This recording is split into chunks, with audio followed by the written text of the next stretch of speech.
So we've got, on the y equals, if you had anything else in there, go ahead and clear it out. We have our 10 minus our square root of 100 minus x squared. For our window, our lens is going from -6 to 6, so we can set our x-axis to match that, from -6 to 6. And our y values, the depth of the lens was 2. 2 above the y-axis, we could set our y values going from -2 to 2. Let's see what we get when we graph. We have a beautiful graph. Looks just like the picture drawn on the board. All right. Is everybody all right? Any questions so far? Okay. Then this could be a wonderful model. We're going to look back at our question here. It says determine the equation which models its curvature. We've got one. To produce clear images.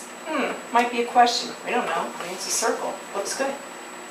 So, there were some other ideas that were offered at the beginning of class. What other shapes are curvy? Parabolas. Parabolas. We were talking about those just yesterday. So let's see if we can find a parabola that might model our lens. What's the equation for a parabola? Vertex form, we've had several equations, right? We've had intercept form, standard form. Well, let's work with the vertex form since we have a vertex in our problem.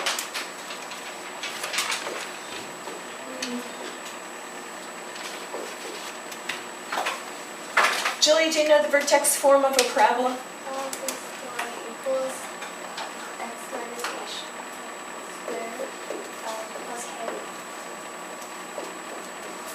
A little extra addition. A, the value that we use to determine the steepness or the acuity of a parabola, how steep or how shallow it is. All right, so what are H and K representing? The vertex. Right, so the vertex is at HK, and we happen to know our vertex. Our vertex is at the origin. We laid out our lens on the axes to take advantage of the zeros so we would have easy math. Right? Use the symmetry of the shape.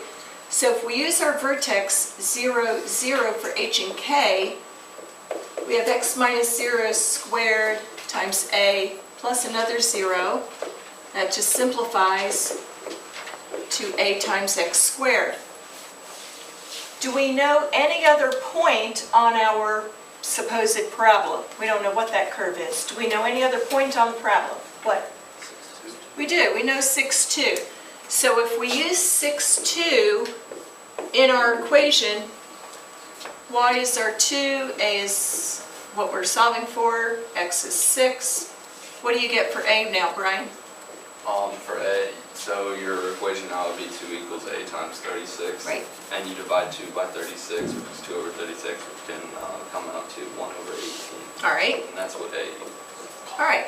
Then we would have a new equation. Our parabola could possibly be y equals 1 over 18 times x squared. That's possible. Okay. So let's give that a try and see if well, before we type that in, let's take another second and find out, like we did for the circle, finding the center, where would the focus be on the parabola?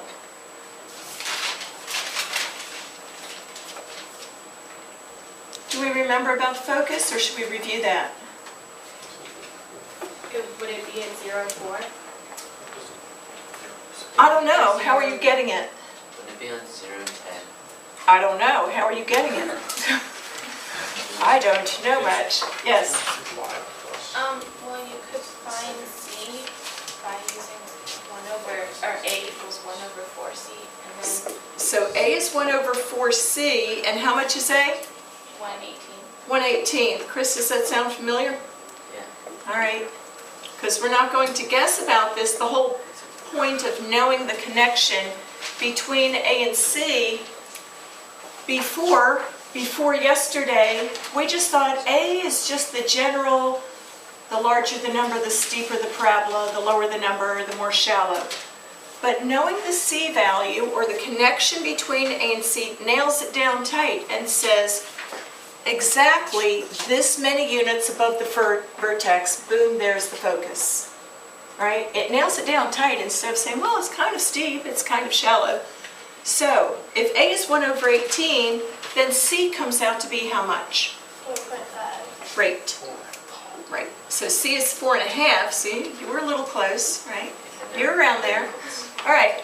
But now if we were thinking the circle, if it was a circle, the center would be up here at 0, 10.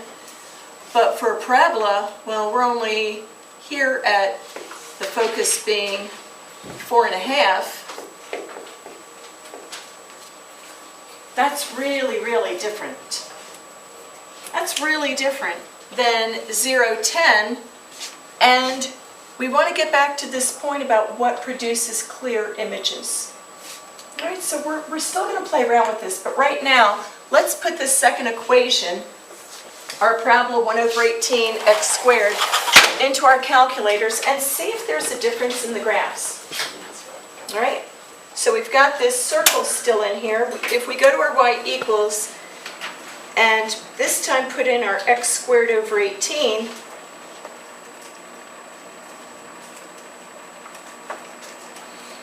wait a minute, did mine just not work or something? Did yours work? I don't see anything. Did you get something? Yeah. Where is it? On mine. Oh, is it the same? It's the exact same? We could check that, as a matter of fact, when we go to our table. If you go to table, and I'm going to start at 0, counting by 0.5s, and produce a table, second graph, these values are very close together, aren't they? They're not identical, but they're close. So that if I've got,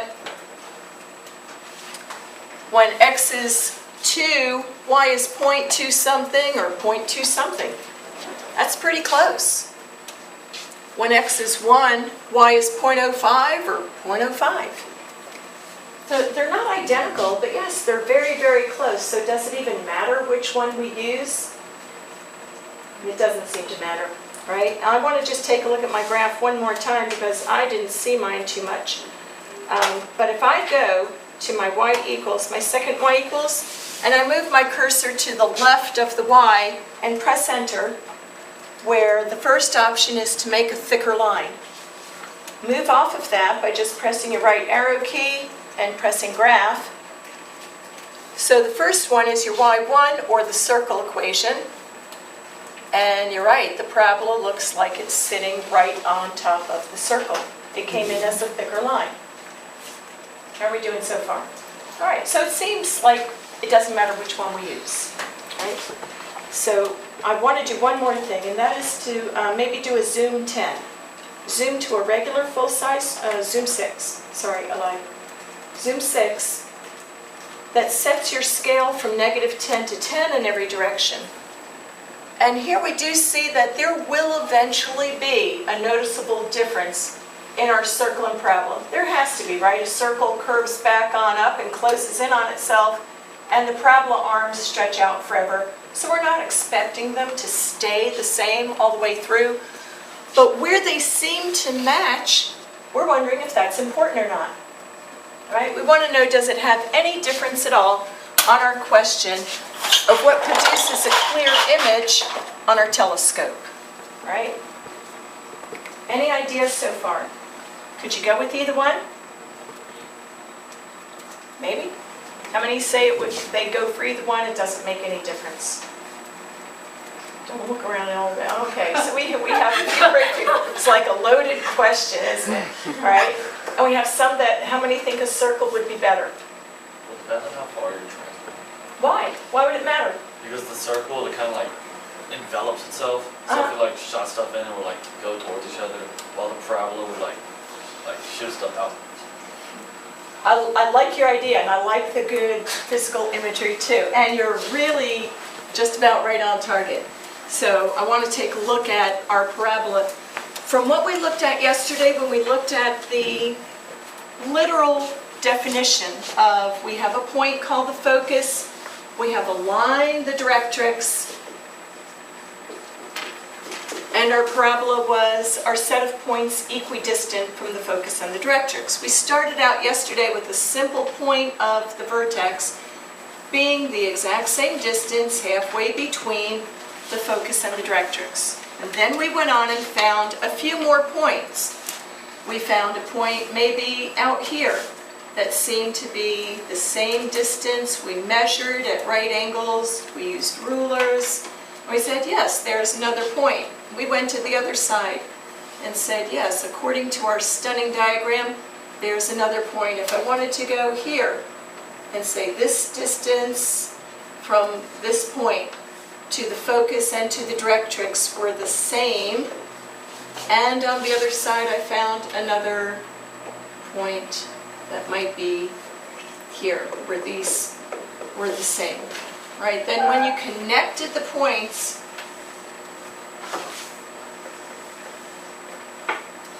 they made a nice smooth curve that defined our parabola. This is exactly where we are with our telescope lens. Is this instead of bouncing down to the directrix, what if the parabolic surface was made out of some reflective material, like mirrors or glass or mylar, right? So instead of from the focus to the parabola, going the same distance down and finding the directrix, we instead reflected those directions the other way and said, when I hit this surface, I'm hitting a reflective surface and it bounces the other way instead. Right? Do you know of anything that we have so far that uses this reflective property?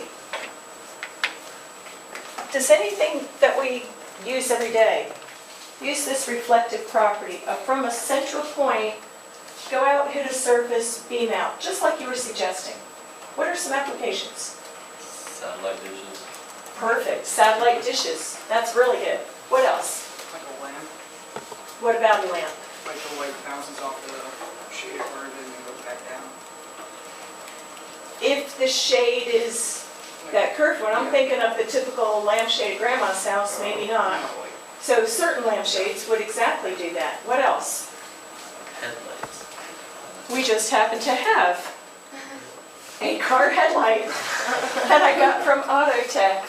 So in our car headlight, we have this one section on the end that's all the solid glass, it's hard to see through it. And on the part that you can see, I'm going to pass this around in a minute, you have one that's got a little cover over the bulb, and then you have one that's just the bare bulb exposed. And I want you to look, and then of course I want you to look at the surface in back of it. What is the shape, Juliana, of that background surface? It's like a curve. It's a curve, and does it matter whether it's circular or parabolic, right? And what size bulb is in there compared to, those headlights, they're huge, right? Yeah. Like this big round. How big is the bulb inside there? It's really small. It's really small. All right, it doesn't need to be big because it's reflecting off the background surface, which is heavily mirrored, right? The one thing we have to talk about is the difference in the circle and the parabola. The circle, if it hits, it's bouncing right back here. It doesn't have a reflective property. Bill, you were asking about this. It doesn't have a reflective property. Just like you said, it closes back in on itself.